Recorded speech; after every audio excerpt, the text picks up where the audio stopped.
Vocês que acharam que era hora de dormir? Não é não, é hora de estudar, sim, com Matheus, o taurininho da web. Isso mesmo, pessoal. Vocês, sim, vocês que não entenderam a palavra olá, vamos ajudar. Vamos com aquele bom e velho nhai. No vlog de hoje, gente, nós vamos estudar o que? A grande, a poderosa, a nova, velha capacidade calorífica, gente. Sim. Né? Porque eu sei que nem todo mundo gosta, mas a gente vai aprender a gostar aqui. Bem, capacidade calorífica, né? Vamos começar do iniciozinho, vamos bem devagarzinho. Sim. A capacidade calorífica a volume constante é definida como CV igual a derivada de U sobre derivada de T.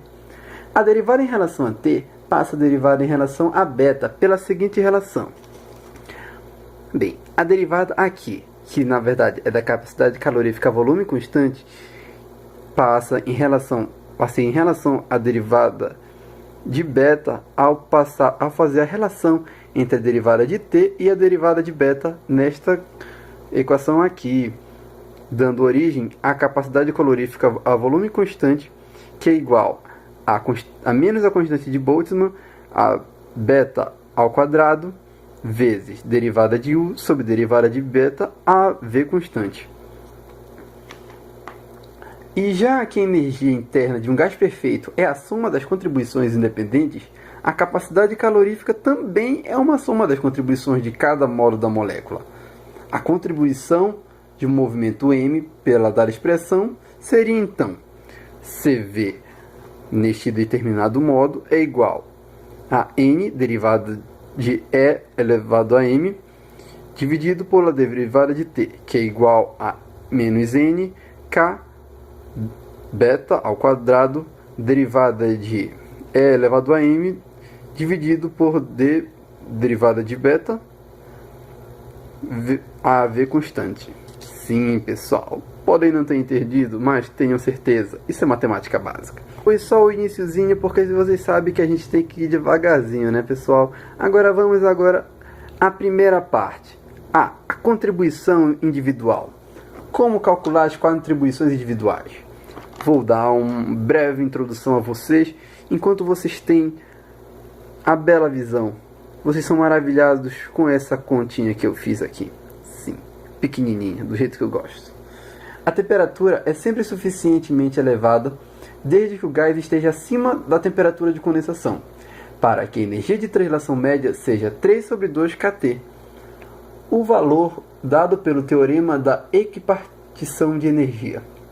Portanto, a capacidade calorífica molar a volume constante é dada pela seguinte equação, que é a capacidade calorífica, que eu acabei de falar, é igual a Na vezes derivada de 3 sobre 2 kT sobre derivada de T, que é igual a 3 sobre 2R.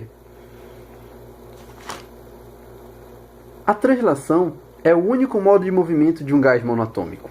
Portanto, para um desses gases, como por exemplo o hélio, a capacidade calorífica a volume é igual a 12,47 Joule dividido por Kelvin e mol, que no caso, ao passar ao contrário, fica o Kelvin menos 1 e mol menos 1. Matheus está de volta. Quando a temperatura é suficientemente elevada para que haja excitação significativa da rotação das moléculas, podemos usar o valor da equipartição, que é o kT, para a energia média de rotação de um rotor linear, e concluir que a capacidade calorífica, neste caso, é igual a R. No caso de moléculas não lineares é outra história. A energia média de rotação passa a 3 sobre 2 kT, de modo que a capacidade calorífica molar de rotação aumenta para 3 sobre 2R quando houver uma excitação significativa na rotação das moléculas.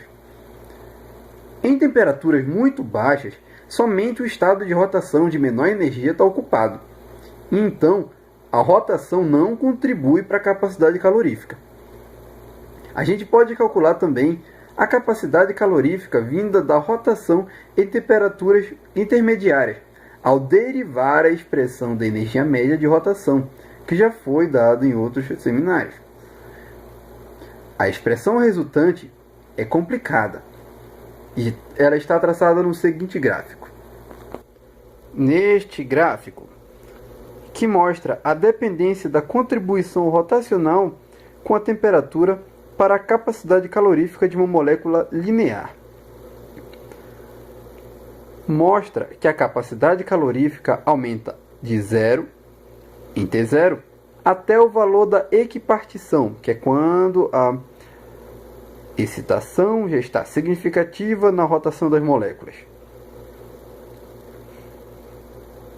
Como a contribuição da translação está sempre presente, podemos esperar que a capacidade calorífica molar de um gás com moléculas diatômicas aumente de 3 sobre 2R para 5 sobre 2R, quando a temperatura se eleva bem acima da excitação que já era considerada alta. As vibrações moleculares contribuem para a capacidade calorífica, mas somente quando a temperatura é suficientemente elevada para que haja significativa excitação vibracional. A energia média do teorema de equipartição é kT para cada modo de vibração, de modo que a contribuição máxima de um modo para a capacidade calorífica molar é R. No entanto, é pouco comum que as vibrações estejam tão excitadas que seja válida a equipartição de energia. É mais apropriado adotar a expressão da capacidade calorífica de vibração que se obtém pela derivação da seguinte equação, em que θV é igual a HCV sobre K. É a temperatura de vibração característica, este θV. A curva desta seguinte demonstra como a capacidade calorífica de vibração depende da temperatura. Mostra como a capacidade calorífica de vibração depende da temperatura. Observe que mesmo quando a temperatura é pouco superior a θV, a capacidade calorífica é próxima ao seu valor clássico dado pela equipartição de energia.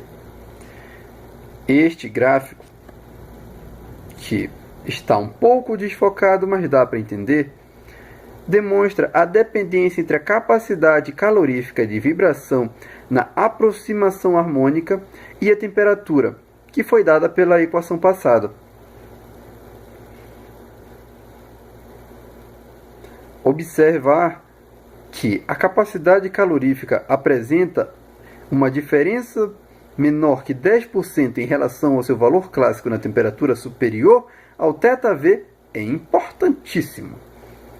Além disso, um comentário que é só para aprimorar seus conhecimentos já grandes é que a equação passada é essencialmente idêntica à fórmula de Einstein para a capacidade calorífica de um sólido, com θV no lugar da temperatura Einstein θE. A única diferença, na verdade, está nas dimensões. Nas 3 dimensões onde ocorrem as vibrações nos sólidos. Não é incrível? A capacidade calorífica global. A capacidade calorífica global de uma substância molecular é igual à soma de cada contribuição, que foi representada pelo seguinte gráfico. Nesse gráfico, demonstra os aspectos gerais da dependência entre a capacidade calorífica das moléculas diatômicas e a temperatura, ao cruzar a temperatura com a capacidade calorífica molar. Cada modo se torna ativo quando atinge a respectiva temperatura característica. A capacidade calorífica fica muito grande quando a molécula se dissocia, porque a energia é absorvida para provocar a dissociação isotérmica e não para elevar a temperatura. Depois, o valor da capacidade calorífica retorna ao valor da capacidade calorífica exclusivamente de translação dos átomos. Quando a equipartição de energia é válida, podemos estimar a capacidade calorífica pela contagem do número de modos ativos. Nos gases, os 3 modos de translação estão sempre ativos e contribuem com 3 sobre 2R para a capacidade calorífica molar. Se representarmos o número de modos de rotação ativos por VR, de modo que para a maioria das moléculas de temperaturas normais, o VR é igual a 2 para moléculas lineares e VR igual a 3 para as não lineares, então a contribuição da rotação é 1 sobre 2 VR. R. Dado pela seguinte equação. Sendo então C, Vm constante, igual a 1 sobre 2, 3, mais VR, mais 2, VV, vezes R, que no caso engloba as características que já foram faladas anteriormente. Obrigado.